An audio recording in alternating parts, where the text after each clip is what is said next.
remember getting into the ambulance and just like, I'm sitting there, I'm looking at it, I'm like, okay, what's the gift in this? What's the gift in this? This allowed me to be in my power so that I could be more resourced. It brings us out of the animal fight, flight, or freeze response and puts the energy up into our prefrontal cortex so we can think better.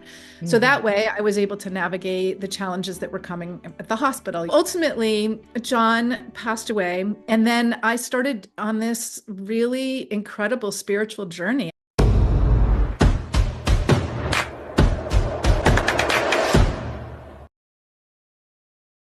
Hey everybody, welcome back to another episode of Teen Talks. We got Rayhan and we have Ellie. We're so excited.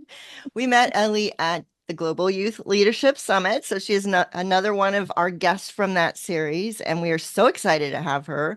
I got to meet her, we were co-captains, or we were captains together. And then we were both former teachers, or I'm still a teacher, but I felt like this energy with you that drawn to you, like, I want to meet this woman. And I saw that in the whole 6 days that we were there, of just like this energy little bubble going all around and making everybody, lifting everybody up, the kids, everybody. It was just amazing. Aww. And it doesn't surprise me to know now that you wrote the Joy Spiral playbook. Now I'm like, okay, which I have now started reading. So Ellie, welcome to Teen Talks. We are so excited to have you here. Why don't you Thank you. share a little bit about your story? Absolutely. Yes. Well, first, I want to say thank you so much for having me. You guys both had incredible energy at GYLS. What an incredible group of people that was. Mm-hmm. Yeah, I'm For so sure. happy that we're all keeping in touch, and I'm thrilled to be here. So, yeah, my story, first of all, I also want to say thanks for having my book sitting there behind you. I like the product placement. Very nice. The Choice Bible Playbook. Yes. Da, da, da, da, da. Available on Amazon. Yeah. So my story, um, gosh, never really know where to start my story, but I guess the most relevant part of my story for this conversation is that I met and married a really amazing man, John Trovato, and we had a son, Ben Trovato. And about a year later, my husband was diagnosed with a brain tumor.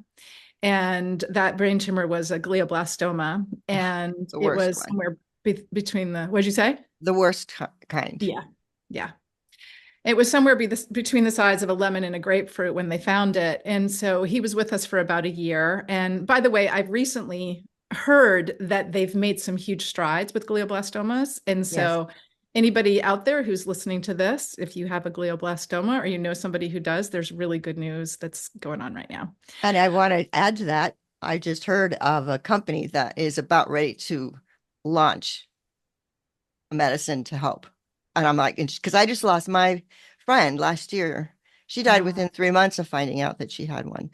And yeah. my ex-husband also at 32, he didn't have a glioblastoma, but he had a very, very aggressive cancer. So I know going through it, he did live though. So, but it is a terrible thing. It's terrible.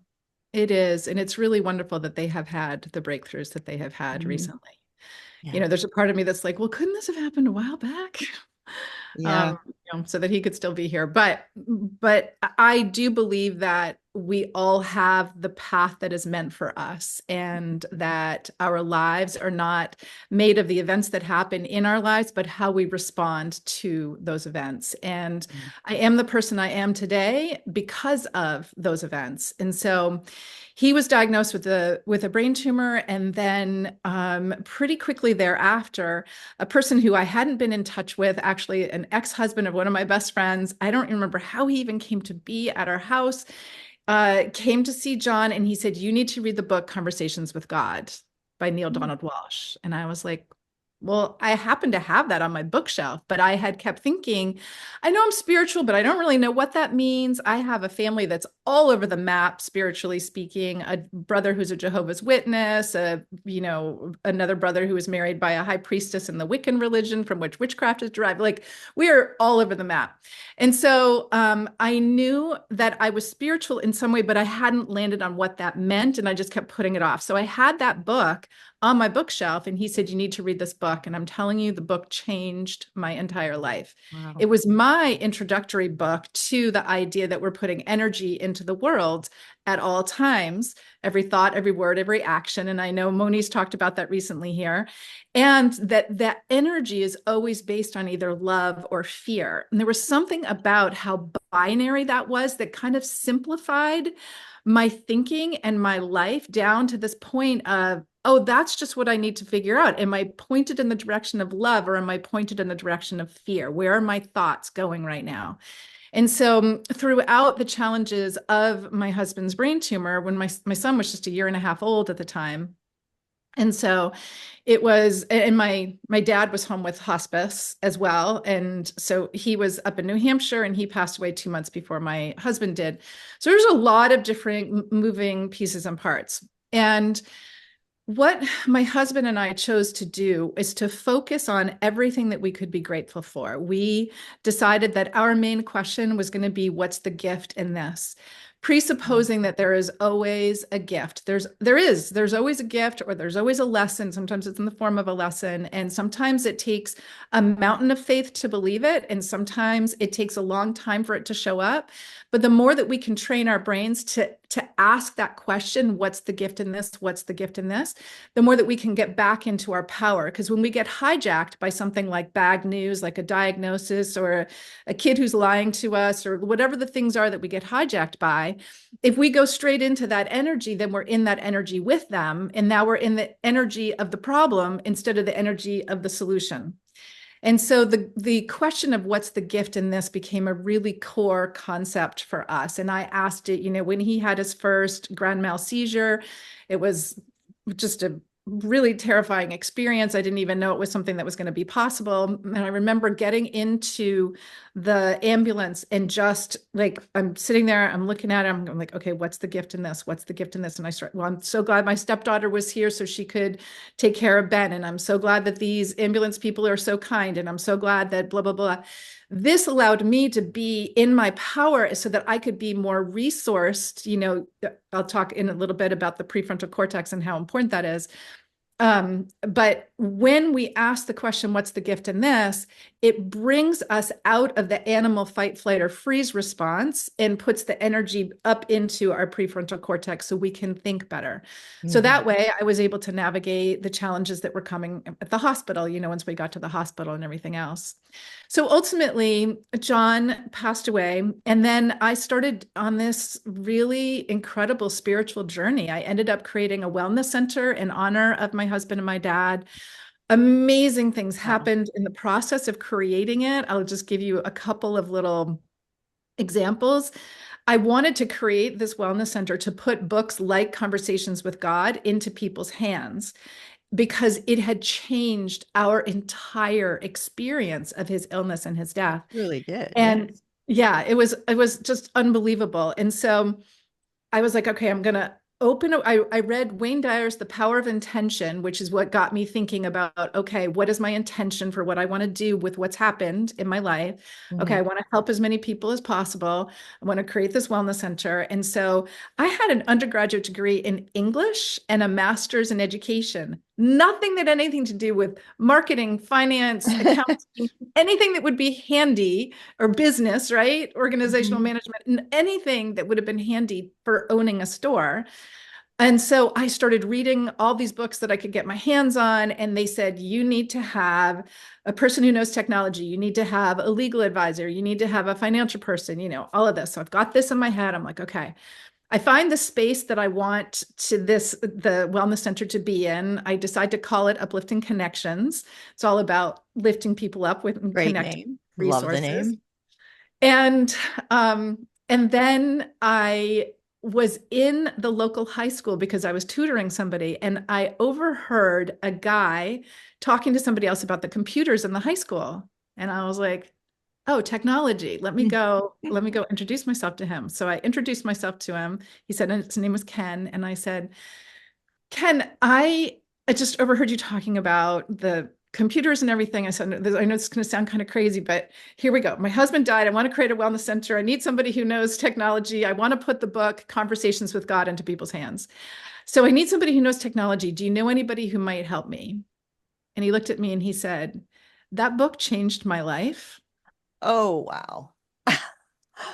And I will do your technology and I will do it for free because I Wow. so believe in what you're doing. That is Wow. amazing. And for the entire time that I owned the wellness center, Ken did my technology for free. Wow. Then I'm looking at him and I was like, that's incredible. I said, I don't know why I'm asking you this question, but the place that I want to create it is a dirt floor at the moment. It needs to be built out. Do you happen to know an architect? He said, my girlfriend's an architect. Oh my gosh. So I had Tracy come to the place and she was like, you could do this and this and this and this and this. And I said, Tracy, that would be amazing. How much would it cost to have you drop the plans? She said, that book changed my life. I believe in what you're doing and I will do it for free. It was Oh, unbelievable. It was like one thing after another it after was another. divine. It was It was so divinely orchestrated. And yes. then I had planned on opening on October 20th, which was my dad's birthday, because it was his money that was enabling me to open it. Then they announced that they were releasing Conversations with God as a movie on Oh, what day? oh my gosh. You're October kidding me. 20th. Whoa. And not only that, but they were not releasing it to big movie places. They were releasing it to small bookstores and wellness centers so that we could show it to our people. So the weekend that the place opened that existed because of that book, I was showing the movie and leading conversations about the book, Conversations with God. Wow. So That is incredible. It it was was, amazing. yes, totally meant to be. I mean, it's just Yes, like everything fell into place. everything, Oh, I love everything. stories like this. Oh, it was so amazing. And then years later, just to flash forward a little bit because the story doesn't end there, I thought, as far as I was concerned, Neil Donald Walsh was kind of like God on earth, right? It was just like his words landed for me, resonated so deeply about the idea that God, universe source, is just pure love energy, and that, religions have it kind of wrong when they're saying the things that they're saying, and but he says in the book, this book is going to lead you closer to your own truth, either because it resonates for you and then you know that this is part of your truth, or it doesn't. He's not trying to push anything in anybody's, Ah, love that. like Hmm. mind that doesn't feel right for them. So years later, I had the opportunity to sign up for an online course with him. And I was like, are you kidding me? This was early in the days of Zoom. Like now we're so used to it. This is part of our lives, right? Uh-huh. But I'm one of the first to sign up. So I get to be on a call with, I think maybe there's 100 of us on this call. And we're literally like, I'm seeing him in his living room. And I am just beyond myself. Like I'm like floating out of my body at this, because I can't even believe that this is Neil Donald Walsh. And so during this, only a few of us got to ask questions. And somehow I am one of the people who gets to ask a question. And Of I course. say, of Of course, right? course. And I say, Neil, I first want to say, I said, I don't know if this means anything to you at this point in time, but I want to tell you what your book meant to me and my husband, and this is what happened. And I've put this book into so many hands because of the wellness center, and you are the reason for this, this, and this. And he got teary-eyed and he said, and for those of you who don't know who he is, he's written 32 New York Times bestselling books. Like this guy is one of the it guys in the spiritual kind of new age community. And he got teary and he said, I can't tell you what this means to me. He said, I was just talking with Marianne Williamson and Deepak Chopra the other day about how people think we don't need to hear this anymore, but we do.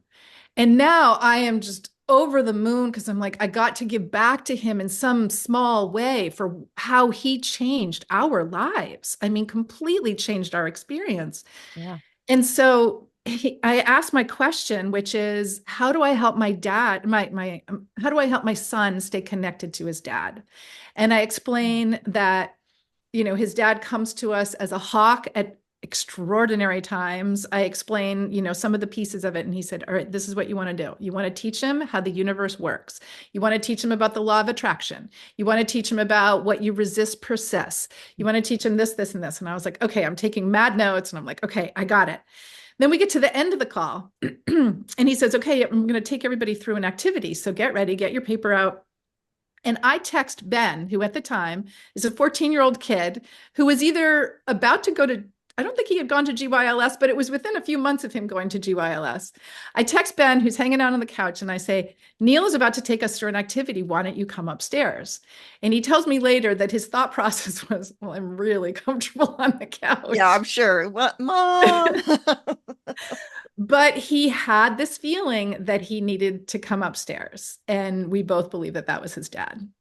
Wow. And so he comes upstairs and now he's sitting next to me. And now Neil stops the entire thing. Imagine he's looking at this page with tons of people on it, but now he sees two people in my little box. He stops the whole thing and he says, Ben! And I'm like, I can't even believe this is happening. And he continues to go through the entire activity with everybody, but he keeps interrupting himself and saying, so Ben, what you're going to want to do is this. And he'll say to everybody else, so step 3 is this. Ben, the way you might think of this is this. He's talking directly to Ben. And then he says, Ben, I'd like to get on a one-on-one call with you and explain how the universe works. I was like, what a gift. Oh my gosh. I was like, this man who changed your lives. Oh my God. Saying, I want to just help even more. That is just like, wow. Yeah. And I just want to sidebar for a second and say, in terms of the law of attraction and manifestation, which I'm sure many of your listeners have heard from, we always want to be clear about what we want, the experience, the feeling we want to have. But we want to always release it and say this or better, universe, because I had said, oh man, I went through so many challenges, and we'll get to that with Ben. And there were times when I was literally on my knees, like, God, really? Like, you think I can do this by myself? Like, I need help. And I had put it out there. I need a mentor for Ben. I need a male mentor for Ben. Would it have occurred to me in a million years to ask for Neil Donald Walsh? No. So I like that. Sure and more or better.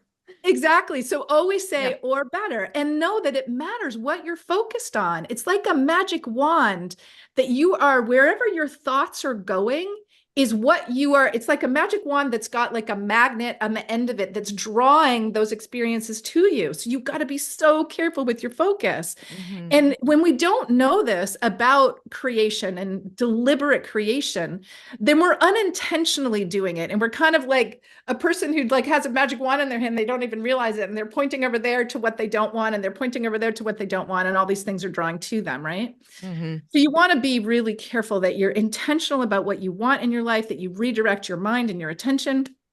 So now we've got Neil. He says, I want to get on a one-on-one call with you. The call happens. I ask for permission to be there. I tape it and everything.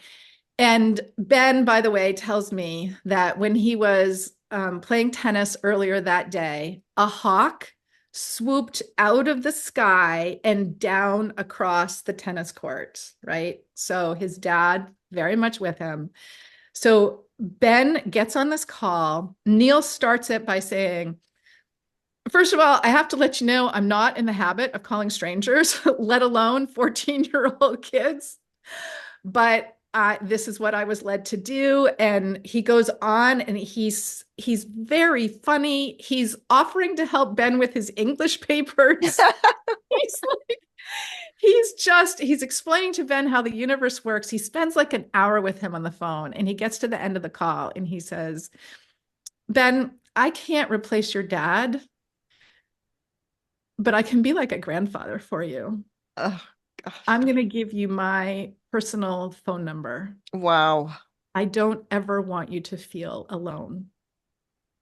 What a gift. Oh my gosh. It was unbelievable. And it was like John just led him there, right?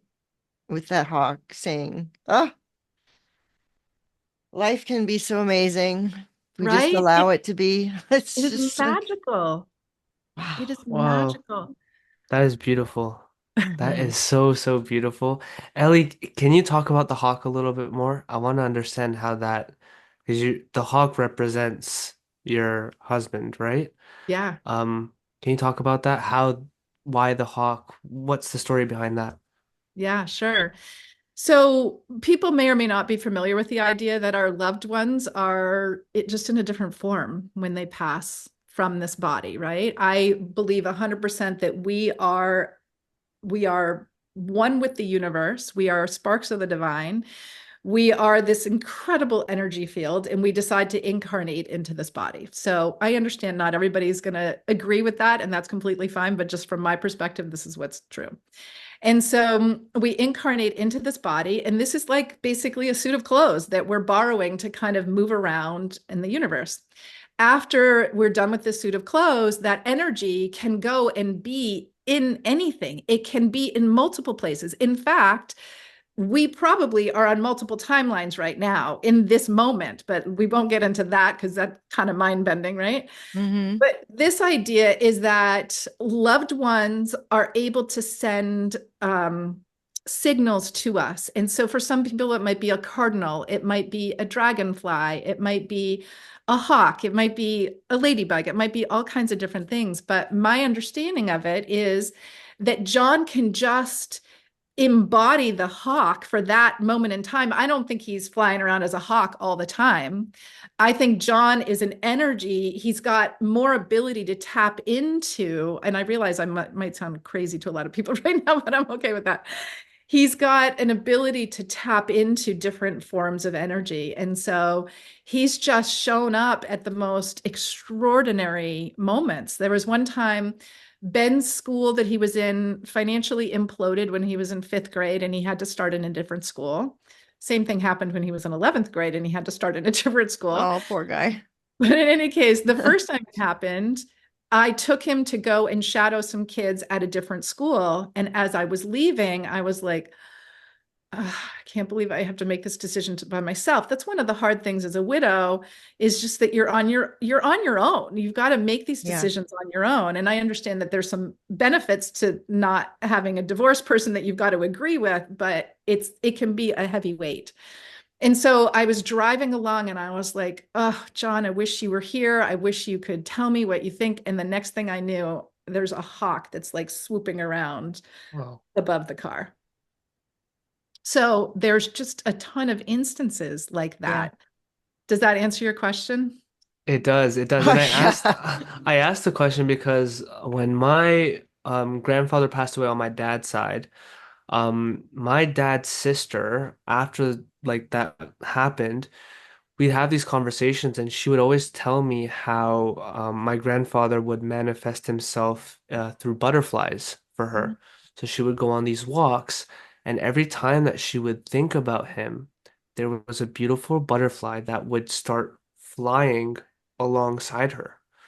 And that's why I just resonated with that because I remember that story and I just wanted to get a little bit deeper into it to understand it from your perspective. If we Yeah. want to go further, my daughter, same thing. It was like her grandmother passed away, and within days, she was out on a kayak in the lake, and a dragonfly came up and landed on her head. And then Oh, she was wearing this bracelet that her grandmother had given her, and then hmm. it went and landed on the bracelet. And she's like, Oh, "It's grandma." She knew immediately, and it was just like, oh, wow.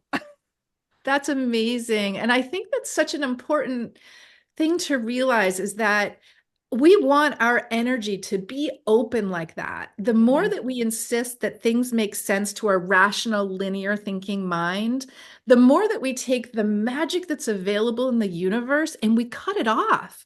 We're like expecting like this much to fit through a teeny little door that's this big, makes sense to my brain, Mhm. instead of expanding our brain and our energy to be open. And I love how beautifully open your daughter was. And she just, well, clearly that's grandma, Yeah.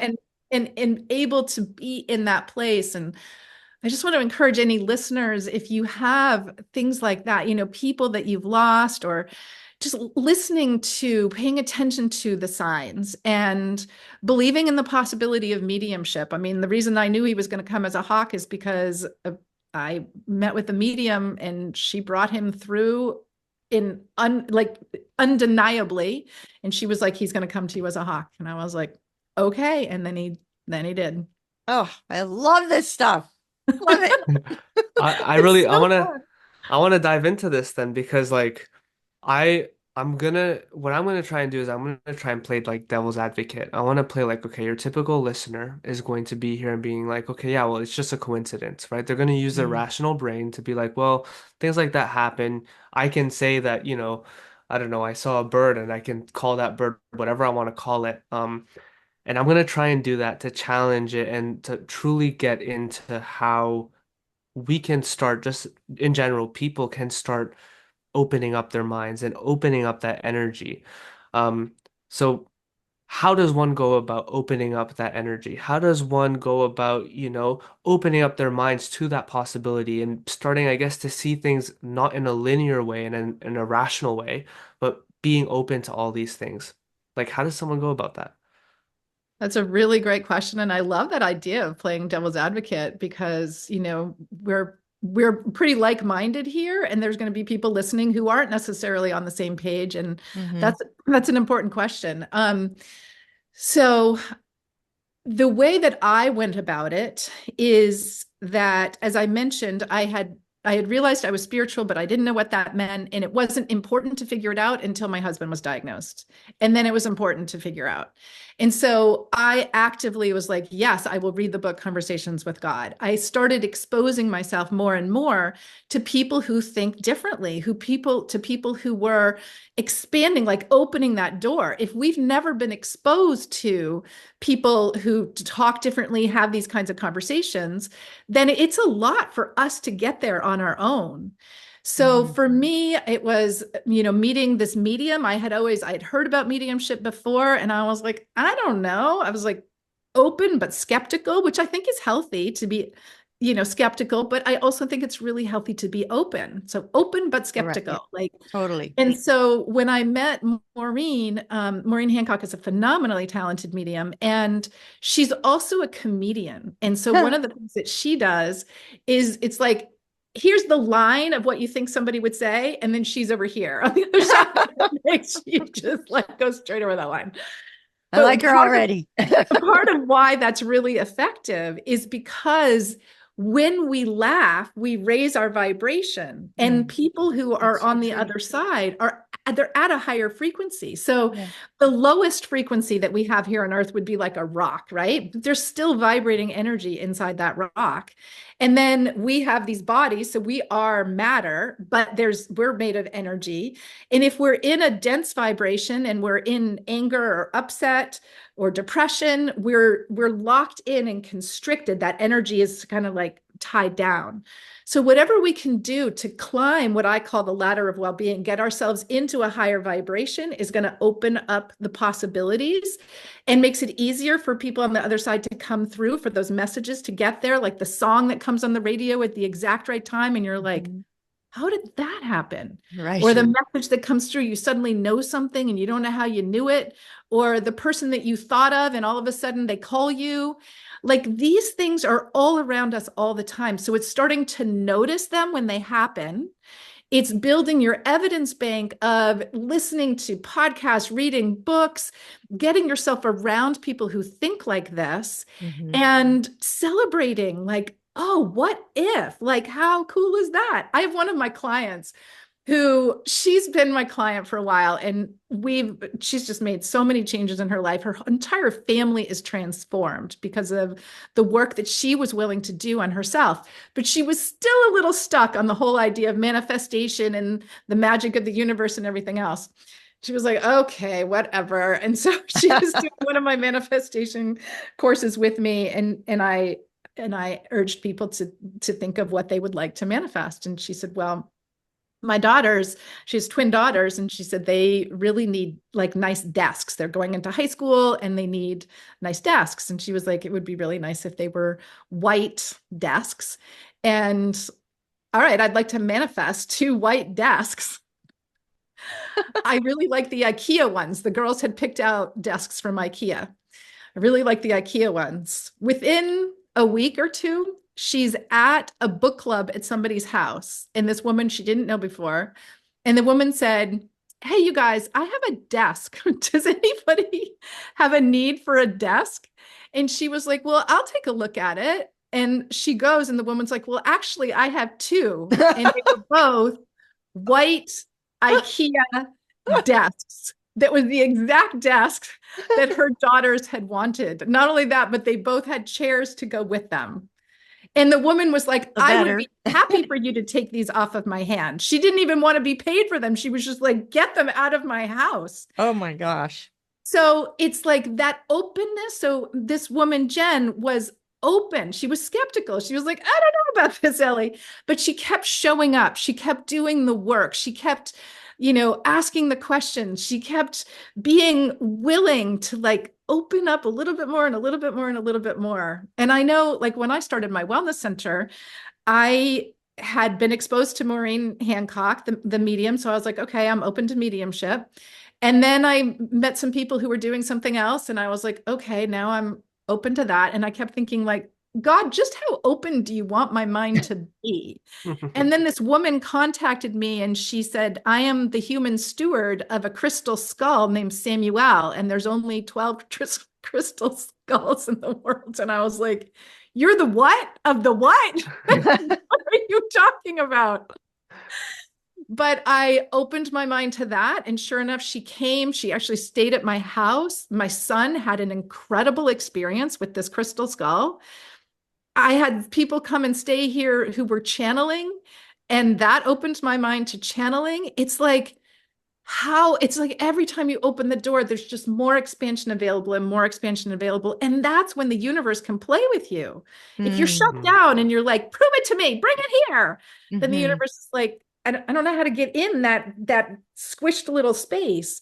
But if you are the one who's actively like, "All right, I'm ready," you give permission, you say, "Love, light, universe, God, I would love to be guided to the next right move. I would love to," you could write right now, you could decide, "I'd like to see an infinity symbol in the next 24 hours," and see what happens. I did that Mhm. this summer and I was like, "Okay, I'd like to see an infinity symbol in 24 hours." And about 23 hours later, I was writing in my journal, and I have conversations with God in my journal now, just like Neil Donald Walsh. I didn't think that was possible, but literally we all can do that when we do the practice. And I was like, "Okay, well, where's my infinity symbol?" And what came through was, "I want your faith to precede the symbol, because it's not faith if you see the symbol first." Hmm. Mm. Right? And I Mhm. was like, "Okay." And I was like, "Okay, well, I have faith. I know that symbol's going to show up." Within an hour or two, I had an infinity symbol in a Facebook group, and then somebody in a chat group started, instead of hearting things, people started infinity symboling Oh wow. I was like, "Oh my God," they were like everywhere. So that's kind of a long-winded answer, but it's such a great question. And I feel like it's so important to give people as many windows into the possibilities as possible. Yeah, 100%. I'm trying to play both sides right now. I'm trying to be like I'm blown away for sure, and I'm resonating with everything. And I'm also trying to be like, okay, but what would other people think? Um, I I think that the best way for people to really start opening up their minds to this is to understand it, right? Mhm. So that being said, I have two questions for you. You mentioned spirituality. What does spirituality mean to you? Okay, so spirituality for me is very different than religion. I have yet to find a religion that matches my spirituality. So, spirituality to me is however each of us connect with a higher sense of something going on here, a higher power. You could think of it as God, universe, source, divine. You could think of it as energy. You could think of it as pure love. It's the sense of being connected to, believing in that there's something bigger going on here. That to me is what spirituality is. Mhm. Got you. Awesome. Perfect. Yeah. And then the second question is, what's the science behind it? What Well, connects it all? he's really doing it. Yeah, because no, but because I think there is. I truly believe that there is a science behind it. I believe so too. It can be explained in a way that helps the rational brain start opening up to the idea and the possibility that this stuff actually works. We know that they were able to measure energy and they were able to measure frequency that was coming out of our human body. They were Mhm. able to measure the fact that authenticity is the highest form of frequency that comes out of our body.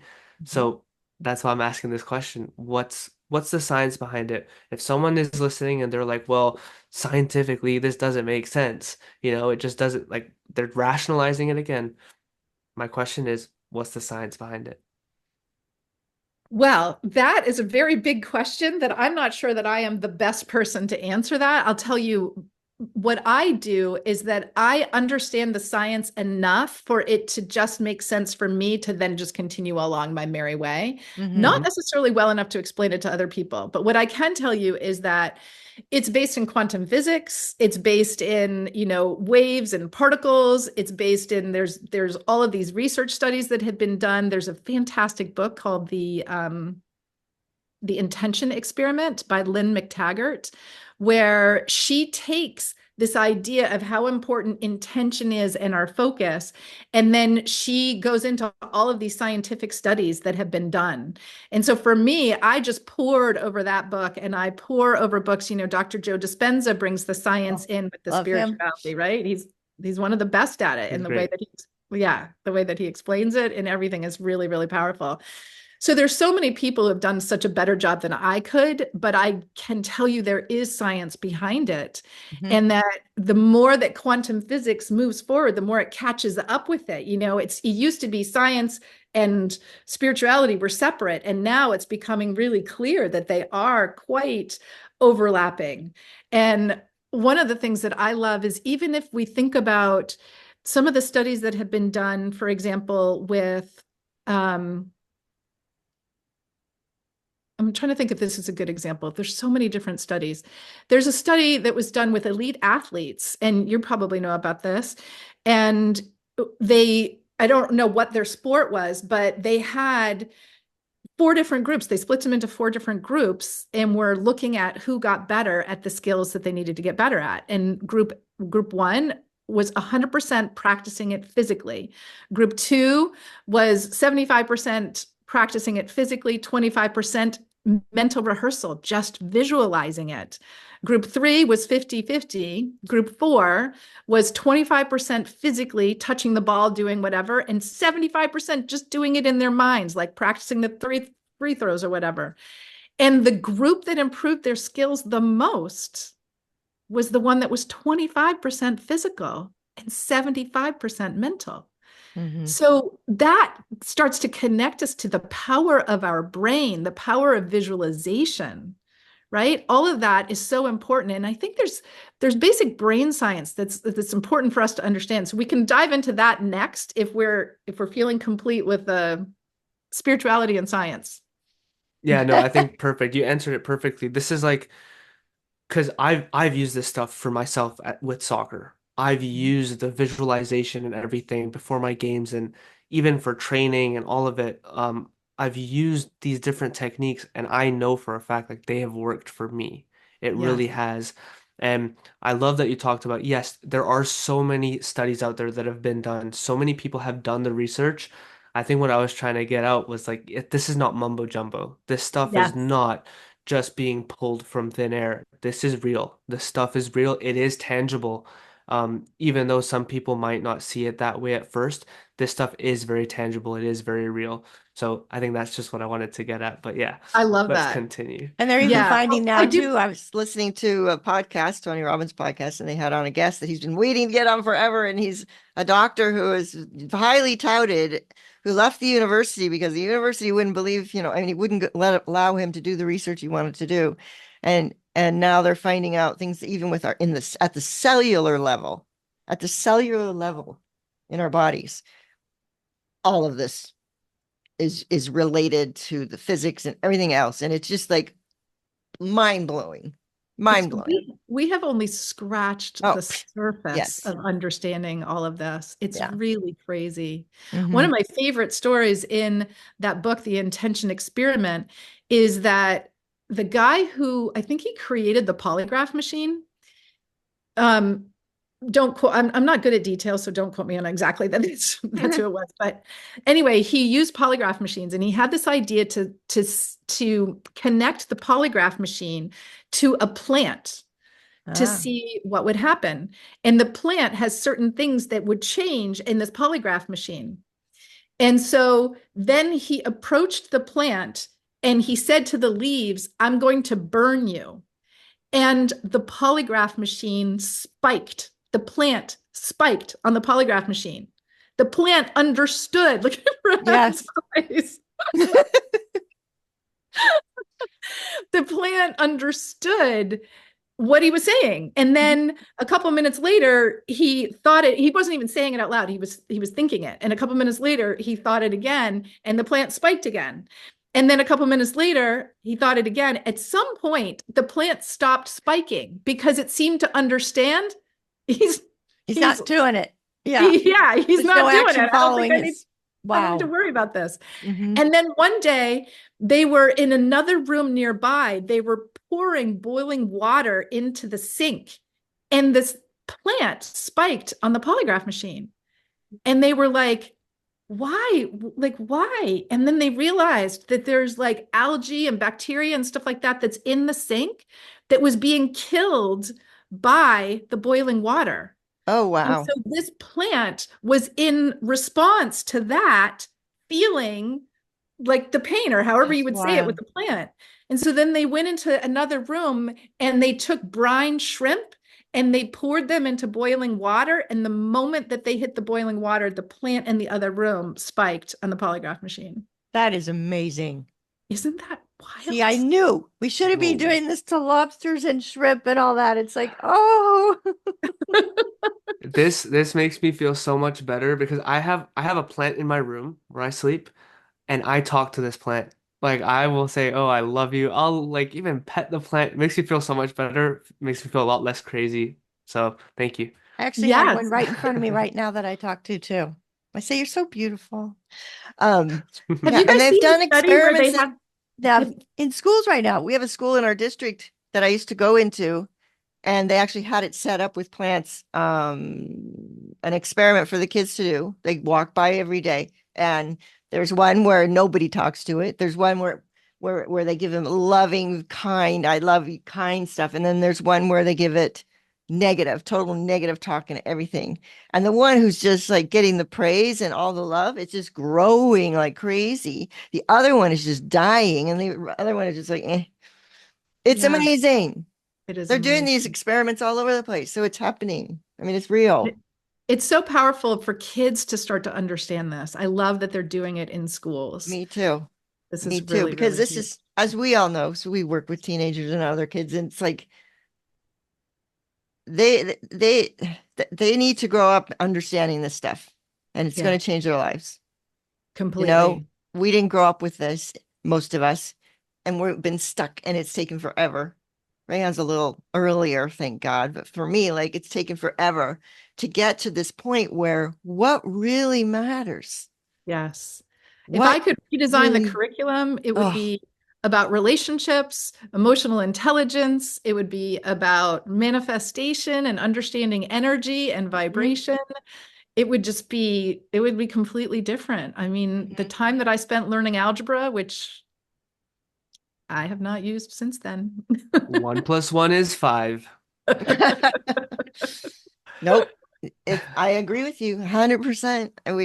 Our education system needs to be rehauled. Boy, Yeah. this episode is going in so This many different conversation directions has than we gone had in a lot of planned. directions. But let's bring it Right. back. And I'll just finish up my background story by just saying, this all just led me down the path that I've gone down, which is just continually opening and expanding and trusting, and then being called to the next level and the next level and the next level. And what I do is I have a free private Facebook group I've had for 5.5 years. I've been doing a morning ritual every weekday morning that is focused on gratitude, appreciations, and celebrations, and doing a reading that reconnects us to the divinity that moves through us. And then I run if I do say so myself, really incredible programs. I'm about to launch a new program called Diamonds of Light. And so I love to coach people on parenting, spirituality, deepening access to their light and their confidence and everything else. And in relationships, I wouldn't be this person I am today if I hadn't gone down this path. So Right. my human wouldn't have chosen to lose my husband, Mm-hmm. but my spirit knew like that this was an agreement that we made on some level. And so that's kind of the background of how I came to be doing what I do. And then you guys had asked about the Joy Spiral playbook and how I came to write that book. And it was basically one day I was saying to God, like, I have phenomenal results with the clients that I've worked with. And the marketing is hard.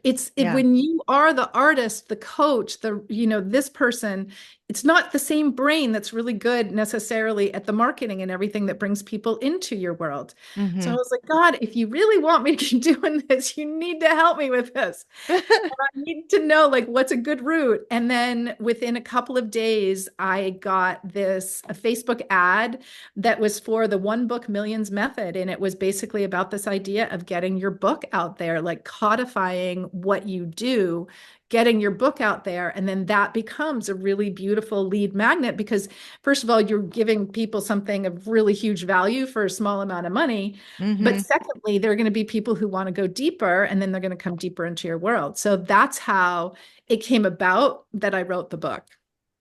I see. Awesome.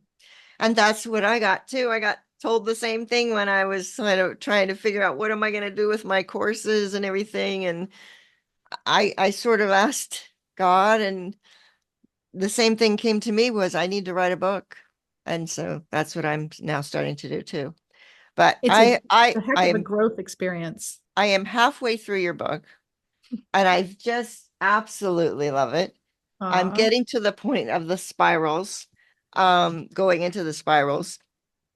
But there was something that I earmarked here that just really resonated with me. And I just was like, whoa, okay, this is amazing. Now can I find it? We might have to edit this part out because I can't find No, we it. won't.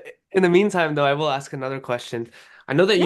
you work a lot with parents, right? You do like parenting coach. I think is it specifically for moms or is it moms and dads? Is it Well, primarily it's for moms, but dads could also benefit from it. Women tend to be drawn into my world. And I love working with women, but I've also worked with men too. So it can be either. And the parenting programs that I have, one's called Momology, the art, science, and play of being a kick-ass mom, and one's called Luminosa Mom.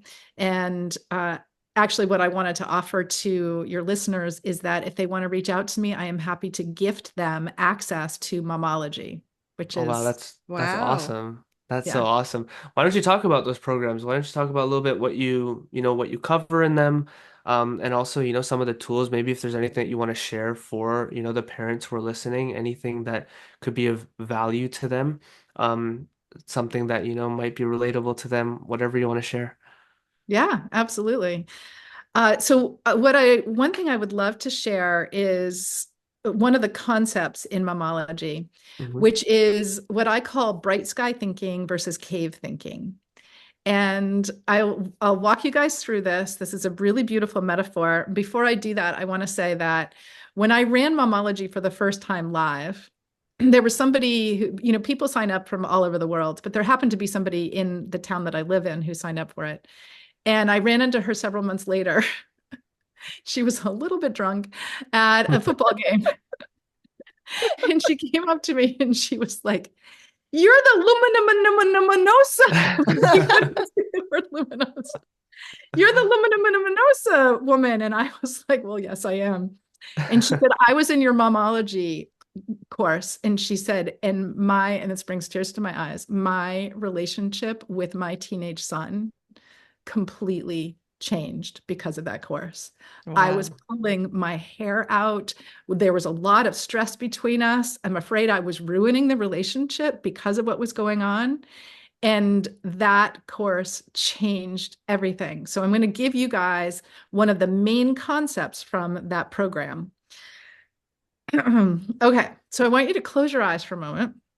Okay.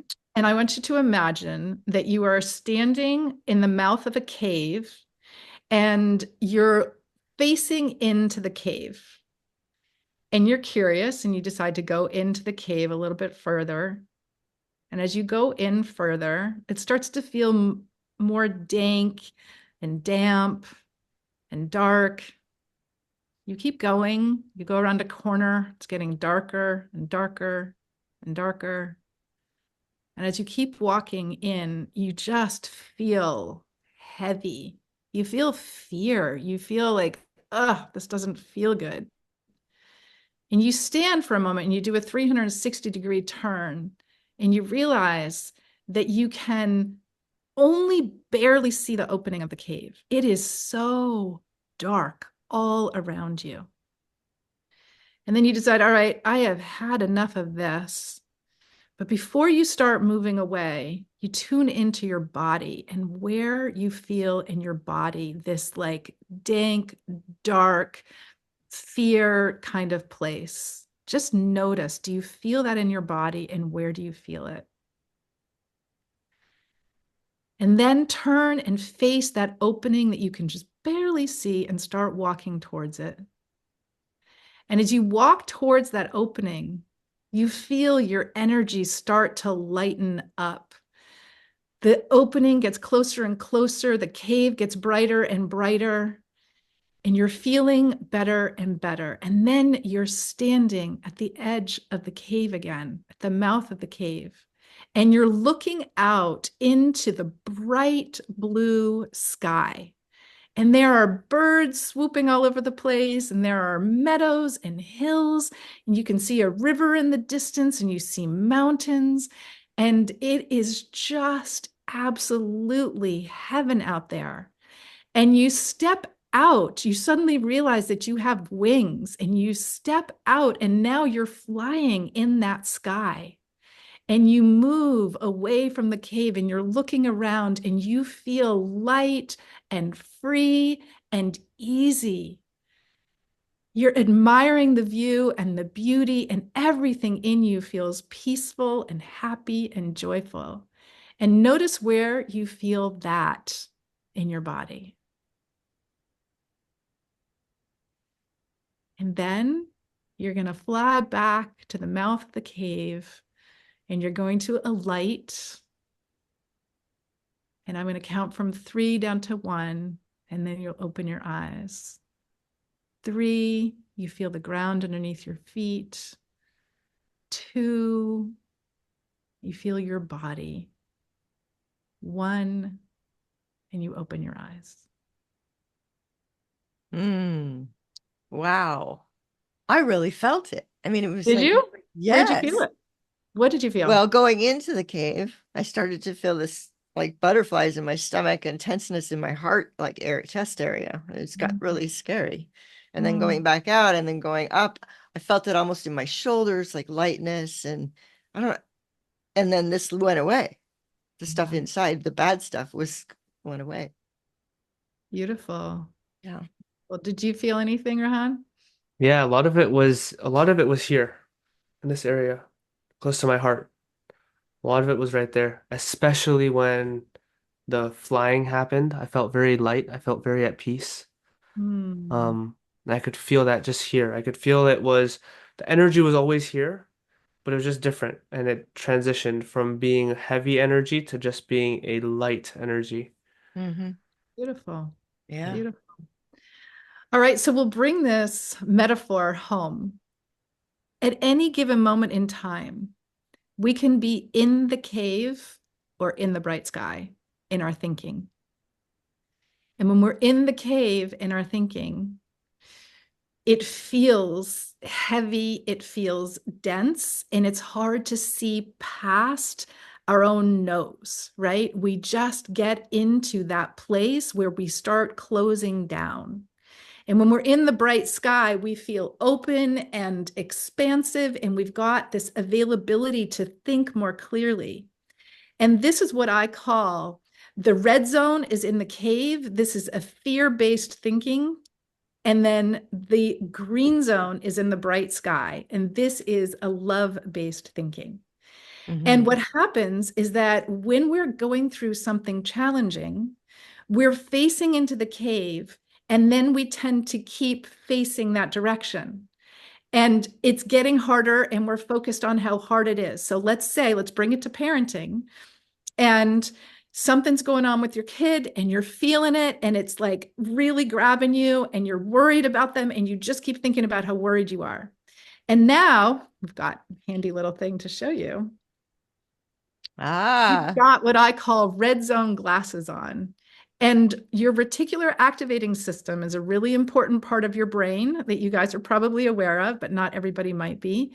And it is a part of your brain that is always scanning for what it thinks is relevant. So there's 4 billion bits of information per second that we are taking in. But our conscious mind can only manage 2,000. And so there's a part of our brain that's discerning what's relevant out of the 4,000 bits of information, what's relevant. And if you're in the red zone, then the part of your brain that's looking for what's relevant is looking for threats. It's looking for what's wrong. So you notice how when you're in a crappy mood, suddenly this happens and then that happens. It's just like more things that happen. They're like, well, of course that happens. And of course that happens. And you're just seeing red. So that's being in the cave. And when you are focused on the cave and focused on the fear-based things and the things that cause you worry and the things that cause you upset, or that person who said that to you and how very dare they, or you're focused on, my kid lied to me, they're going to be a liar for their entire life, I've done a bad job at raising them, or like whatever the things are where we go with our minds, just takes us deeper and deeper into the cave where we have less and less capacity to think clearly. The deeper we are in the cave, the more we're in that fight, flight, or freeze response, that animal instinct response. And then the energy goes up to the limbic system in our brain, and it doesn't get past that. So it's just stuck there, and we're in the fight, flight, or freeze response. Now, when my husband had his brain tumor, it was in the prefrontal cortex, and I started to understand from seeing the way that his mind changed and the way that he processed the world changed. I understood what it meant to have a compromised prefrontal cortex. This was a man who was an assistant superintendent of schools. He had been a beloved school principal. He could do madly complicated schedules. He could get along with everybody from union and teachers to bus drivers to students to parents. He could navigate all of it. And this man forgot to sign checks. He couldn't distinguish what was a good idea and what wasn't. There was one moment he was out. We had a deck that was a whole story off of the ground. He was out on that deck, and we thought we had protected him from going down the stairs, which we had. But what happened is that we went inside for a minute. He saw a leaf at the edge of the gutter, and he went over and he pulled a chair that's like a rocking chair over to the railing, and he put one foot on the railing and he had one foot on the rocking chair, and he was reaching like 2 or 3 feet off the edge of the deck for the leaf. So his mind saw leaf, got to get rid of the leaf. But the part of his brain, the prefrontal cortex, that would be able to sift and sort what is appropriate to do then, and is the leaf really that important, that part was offline. Yeah. And so being able to, and thankfully we saw him and we brought him back down and all was well. But that moment is seared into my mind, because when my kid is going through something, when I'm going through something, when clients are going through something, I understand at this visceral level that the energy's just not getting here. You know, when your kids are saying something that just doesn't make any sense, there's no logic to it. It's because they literally don't have access to logic in that moment.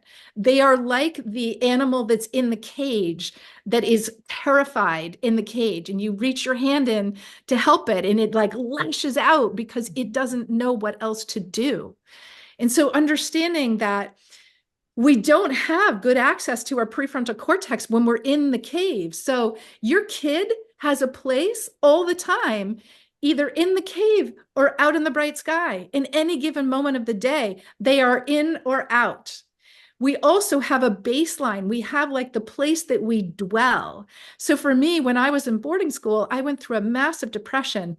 I dwelled at like a -8. If we think of the ladder of well-being, -10 up to 0 is all the red zone, the cave, and then 0 up to +10 is all the green zone, and it's the thriving, and that's out in the bright sky. I was living at a -8. I was living pretty deep in the cave. So I had a lot of red zone glasses on, and things could happen that could take me deeper in the cave, or things that could happen that would take me out towards the bright sky. And of course, the green zone. Yeah. Things would happen that would take me towards Glasses the on. green zone. But I basically, my dwelling place was -8. It was deep in the cave. Now, because of all of the work that I've done over the years, my dwelling place is really at a +8. Things will happen that take me out, things will happen that take me higher. So we want to pay attention to where are we? Where are we dwelling? And are we resourcing ourselves? You know, the sleep, the hydration, the food, the exercise, all of the things, this, for me, meditation, spirituality, the spiritual practices. Are we doing the things to keep ourselves in good mind space and head space so that we can be dwelling in the bright sky, which makes us much more able to handle when our kid goes into the cave? But typically what happens is our kid goes into the cave and they're upset about something, or they're angry and they lash out at us, or whatever happens, and we go right in there with them, as if Yes. that's going to do any good. Nope. Right? They're like freaking out. They're doing whatever they're doing. I don't know about your kids, but Rahan, if you remember whether or not you did this, I started to recognize that my son had a pattern when he was in the red zone and he didn't know what to do with himself. It was like he'd start with, I don't remember what order it was, but there would be one thing that would be the drama, like this is terrible. And then if he didn't get a rise out of me from that, and if I stayed out in the bright sky, and if I didn't go in there, then he would switch to the next thing, and it would be like, okay, I'm going to try something else. And he'd go into anger. And I don't know that he was consciously doing this, but it was like, Probably not. and if the anger didn't work, then he'd go into like helplessness. Like he'd start crying and like, I can't do this. He'd go into helplessness. For me to go into the cave and to judge him for that, judgment is an energy that is a fear-based energy that takes you into the cave, puts me out of my power. And I've given up my place in the bright sky where I actually would be able to help him. And so being able to recognize where we're at in the cave or in the bright sky, being able to modify where we're at and be in the bright sky more, being able to recognize where they are and how to guide them out is all really important. And the other thing is that when you're in the cave, even if you can just get yourself to turn to the entrance to the cave, you're going to be in better shape. You're starting to get into a more empowered place. 100%. So Wow. that's I one love of the that. cool, there's so much that goes with that, but I know Oh, we're short on time. So But that's We can keep such a going. beautiful way to demonstrate exactly, what you took us through, and the whole analogy of the cave and the blue sky makes it so very clear and so very doable. It's not, you're not stuck in the cave. And I love about the parent, don't go in the cave. I've always been saying, like, don't just react. Don't react, because you're jumping in the cave when you react, and you're going off of this. Just take some time and think about, how am I going to respond? It's best for them, right? Yeah. So we are totally not done with this conversation. I mean, we haven't even launched into the parenting part, hardly at all, or your book. I want to talk about that too. So I think we definitely are on for another episode. If you don't mind, we'd love to have you back. Part two, that would be amazing. Before we sign off, though, I want to ask, could you give us some examples of things that parents can do when they're feeling that they're in that cave, but they want to get out? What are like a few things that are easy to do, that are maybe these quick ways of them to just like reset, reconnect, and get into that light so that they can be in that state? What are some things that they can do? Start pulling their kid out. Yes, yes. This is a great question, and I've got tons of these, but the one that I'll give you two right now. One is what I call BTT. The B is breathe, the T is tune into your body, and the second T is tune into your surroundings. So to go deeper into that, it's deep breaths. You could just decide ahead of time and practice ahead of time what would the pattern be of your breathing, but you could do in through the nose for 5, hold for 5, out through the mouth for 5, and do that 5 times. That is a very important signal to your body that you're not running from a tiger, and that the energy can get back up to your prefrontal cortex. Once you're getting energy back up into your prefrontal cortex, you are moving in the direction of the bright sky. Then the T is tune into your body. That's bringing you into the present moment. It's grounding you right here, right now. You're literally scanning your body. Do I feel anything here, here, here? I feel like a little bit of pain here in my neck, and then moving down. No judgment, just noticing. Then the second T is tuning into your senses. Like, okay, I see a pillow, I see a plant, I see a couch. If I wanted to focus on what's red, I see a painting over there that's red. Like, just ground yourself in your senses. This all is so important because your body is paying attention. Your mind is paying attention. Like, well, if she's going to stop and breathe, clearly this isn't life or death. And if she's going to be counting like the things and bringing herself into the present moment, all right, let's put some more energy up into the prefrontal cortex. So that's one tool, the BTT. The second one is choose your meaning. So you are always making meaning, and this is something we can talk more about the next time. You're always making meaning of every event that happens. And when we start to go into the red zone, if we're going south and our kid is in a bad place, we are making meaning that either they can't handle it, or we're a terrible mom because of this, or whatever it is, we're making a meaning of what's happening that is disempowering us and taking us into the cave with them. But if instead we are recognizing, okay, I'm in the cave and they're in the cave, but what is it that I ultimately want for my kid? What could the meaning of this be? Well, we want to be so clear about our intention for what we want for our kids. I want him to be independent. I want him to be resilient. I want him to be strong. I want him to be peaceful. Well, he doesn't get to be strong without lifting weights.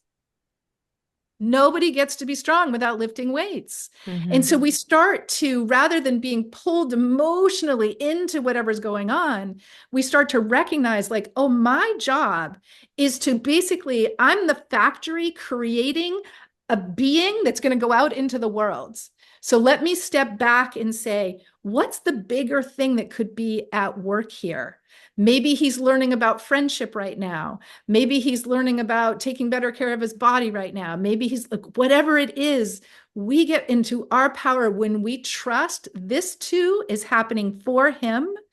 And when we get able to embrace whatever's happening as an opportunity for growth. I call them APGO, another powerful growth opportunity.